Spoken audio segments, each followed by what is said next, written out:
I buried my cheating husband on a Tuesday. By Friday, his mother was already plotting to steal my house. But it wasn't until she sent her geriatric church cult to terrorize my 15-year-old daughter that I decided to burn her entire social life to the ground. They say you shouldn't speak ill of the dead. But nobody said anything about the living. My mother-in-law thought she could run a narcissistic smear campaign against me and get away with it. She thought I would stay quiet. Play the good, grieving widow. She forgot one crucial detail. I am the one who kept the receipts. All of them.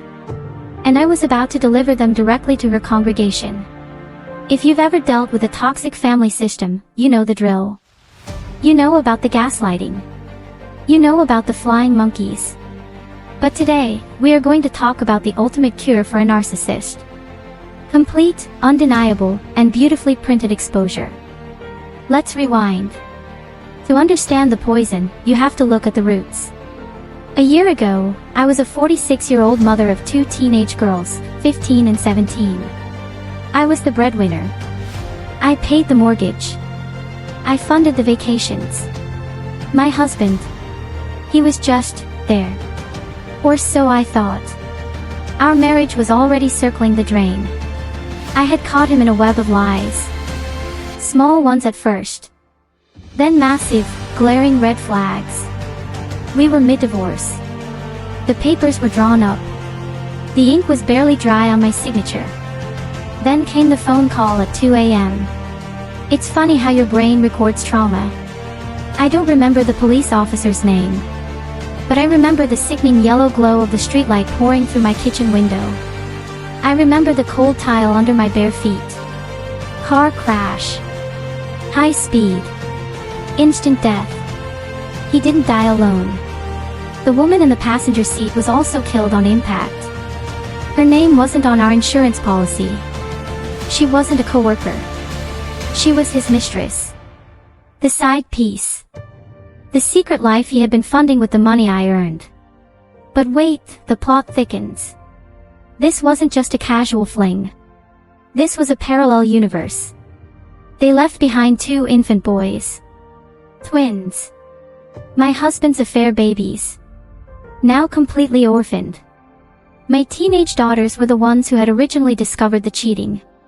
Don't ever underestimate a Gen Z kid with an iPhone and an internet connection. They found the texts. They found the secret social media accounts. They found out they had half-brothers before I even knew my husband was sleeping in another bed. The trauma shattered them. My girls didn't just lose a father. They lost the idea of their father. He was a fraud. A ghost. We immediately started intense therapy. Weekly sessions. Crying in the car. The whole messy, ugly process of healing. Enter my ex-in-laws. A 78-year-old man and an 80-year-old woman. In a normal family, grandparents would prioritize the mental health of their grieving, traumatized teenage granddaughters. But normal doesn't exist in a narcissistic family dynamic. Instead of support, we got demands. Instead of empathy, we got the classic narcissistic pivot. My ex-mother-in-law made her son's death entirely about her. She became the ultimate victim. And then, the mask fully slipped. They demanded full custody of my daughters. Yes, you heard that right. The grandparents wanted to take my teenagers away from me, their stable, financially secure, surviving parent. Why? Control. Pure, unadulterated control. They needed their narcissistic supply. When my lawyer laughed them out of the room, they switched tactics. They demanded to move into my house. They claimed they needed to keep the family together. Let me translate that for you. They wanted a free ride. They wanted to live in the house I paid for, sleep under the roof I maintained, and play the role of the grieving, noble patriarch and matriarch. I said no. Hard boundary. That was my first mistake in their eyes. You see, when you set a boundary with a narcissist, they don't see it as a limit. They see it as an act of war. After I got the girls home, made them tea, and finally got them to sleep, I poured myself a very large, very stiff drink. I opened my laptop. I had to know what triggered this public assault. Flying monkeys don't just attack randomly. They are given a target. I messaged a guy named David. David was a decent guy from that same church. We had stayed on good terms. He wasn't part of the extremist clique. David, I typed. What the hell is going on? Why did 6 women from your congregation just corner my teenager at the farmer's market? 3 minutes later, he called me. He sounded incredibly uncomfortable. I am so sorry, he said. You haven't seen the Facebook post. What post? Your mother-in-law. She posted a massive update in the church's private prayer group last night. It's bad. David sent me the screenshots. I sat in my dark living room, the blue light of the screen illuminating my face, and read the most unhinged, pathological piece of fiction I have ever laid eyes on. It was a multi-paragraph sob story. It belonged on the Hallmark Channel.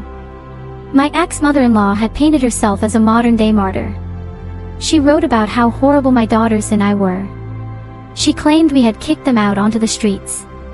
She said we were leaving them homeless and penniless in their twilight years.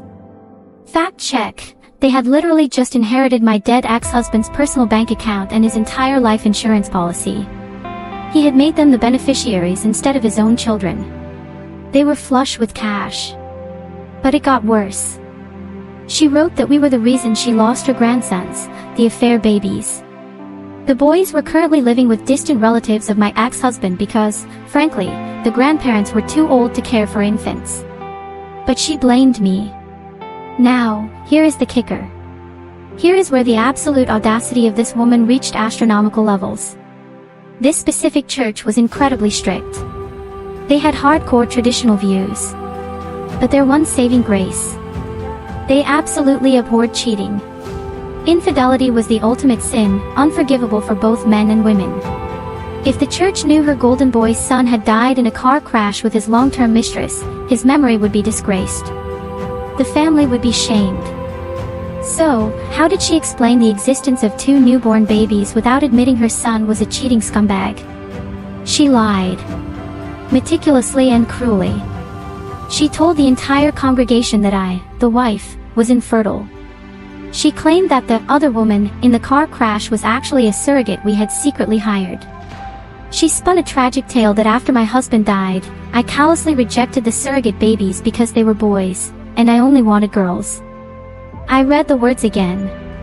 The sheer, disgusting magnitude of the lie made me physically nauseous. She was using my supposed infertility, a deeply sensitive topic for any woman, as a plot device to cover up her son's adultery. And the church ate it up. The comments on the post were a sea of prayers and outrage. How could a mother be so cold? Those poor innocent baby boys. We must pray for the grandmother's strength. They were comforting the enabler while crucifying the victim. I closed the laptop. The anger I felt wasn't hot anymore. It was freezing cold. Absolute zero. She wanted to play author. Fine. I was about to become the publisher. It is amazing how crystal clear your mind gets when you stop crying and start plotting. Psychologists call it the clarity of detachment. When you finally realize that the people hurting you have no empathy, you stop trying to appeal to their humanity. You stop defending yourself. Instead, you start building a case.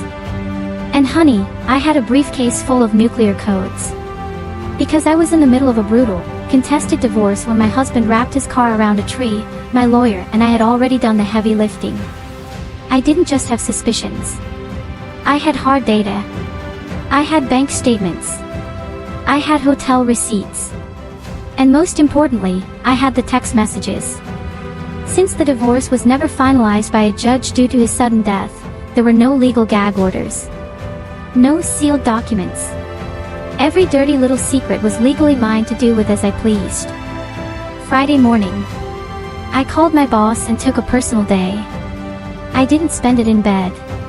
I drove to a high-end, professional print shop downtown. You know the smell of a print shop? That sharp, chemical scent of fresh toner and hot paper. To me, that morning, it smelled like absolute justice. I didn't use the cheap, flimsy printer paper you find in a home office. Oh, no. When you are about to destroy a narcissist's carefully constructed false reality, presentation is everything. I paid extra. I chose the heavy, 80-pound glossy stock. The kind they use for expensive wedding invitations or luxury real estate brochures. I wanted the evidence to feel substantial in their hands. I wanted the colors to pop. I handed the clerk my flash drive. He didn't ask questions. He just hit print. First came the photos. Beautiful, high-definition, undeniable pictures of my late husband and his mistress making out on my own living room sofa. The timestamps were printed clearly in the bottom right corner. The mistress looked absolutely nothing like me. Different hair. Different skin tone. Different everything. There was no way to spin this as a trick of the light. Then came the texts. I printed the conversations between my husband and his parents. The ones where he explicitly confessed to the cheating, and they, the pious, holy grandparents, replied with their full support. They literally gave him advice on how to hide the money from me. But I saved the best for last. My absolute coup de grace. I printed the text messages my ex-mother-in-law sent me exactly 48 hours after her son died. The texts where she called my teenage daughters bastards. The texts where she blamed my 15-year-old and 17-year-old for their father's death, simply because they had exposed his affair to me. I packed the heavy boxes of glossy paper into the trunk of my SUV. I drove home. I locked the doors. I made a pot of black coffee. And I sat at my dining room table for 6 hours. It was my own personal, twisted arts and crafts session. I bought heavy-duty cardstock for the covers. I folded. I stapled. I bound the pages together with meticulous precision. I designed them to look exactly, and I mean exactly, like the little prayer and hymn booklets the church leaves out for visitors. Same dimensions. Same understated font on the front.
Psalm 46. Instead, they got a front row seat to an R-rated betrayal and a masterclass in parental toxicity. The whispers started in the back pews and spread to the front like wildfire. Older women were gasping. Men were turning bright red. The undeniable proof of the affair, the very thing this church considered an unforgivable sin, was staring them right in the face. But the real damage wasn't just the cheating. It was the exposure of my mother-in-law's monstrous lie. The entire congregation realized instantly that she had fabricated the entire infertile surrogate story. She had played them for fools.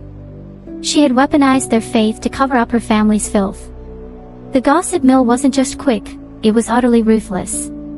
By noon, the church's private Facebook group was a war zone. The names my dead ex-husband and his mistress were being called were so brutal, so incredibly graphic, that the head pastor himself had to intervene and lock the comment sections just to keep things PG-13. The flying monkeys, the women who had cornered my teenager at the farmer's market, suddenly found themselves on the wrong side of the mob. When the congregation read the printed text messages of my in-laws calling my traumatized teenagers bastards, the sympathy evaporated. Over the next week, the fallout was absolute. I received 2 handwritten apology letters in the mail from the women at the market. They were begging for my forgiveness, saying they had been manipulated by the devil. Yeah, sure, whatever. Straight into the shredder. I even got an official invitation from the church elders, offering me a place in their community for support and healing. They told me that while I was still wrong for wanting a divorce initially, it was understandable that I failed in my wifely duties after the shock. They assured me I could eventually return to the light, unlike my cheating husband and his, and I quote, Jezebel. I didn't reply. I just laughed until my ribs hurt. And my ex-in-laws, the masterminds of the smear campaign, they experienced the ultimate social death. They were completely shunned by the very community they had tried to rule. The stares, the whispers, the turned backs, it was too much for their fragile, narcissistic egos to handle. They stopped attending services altogether. A month later, my ex-mother-in-law made a final, pathetic post on her public Facebook wall. It was a picture of her sitting alone in a rocking chair. The caption read, "Feeling so alienated today. It breaks my heart how no one cares for the elderly anymore. The world is so cold. I wish my great, loving son was still alive. He would have taken care of his parents." With what money, Susan? With what money? I was the breadwinner. I was the bank. Your great son couldn't even afford his own secret double life without swiping my credit card. I blocked her.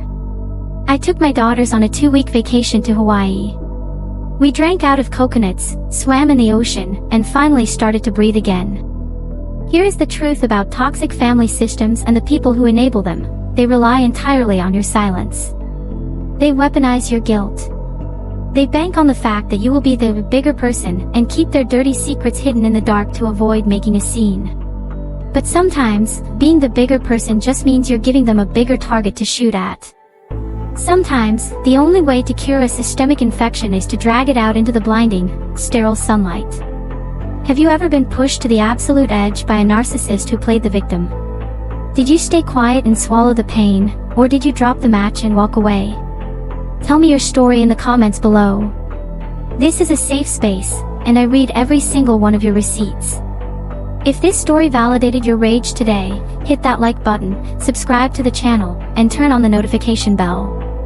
Because the truth always comes out, sometimes, it just needs a little help from a high-quality printer. Stay safe. Stay ruthless. And I'll see you in the next one.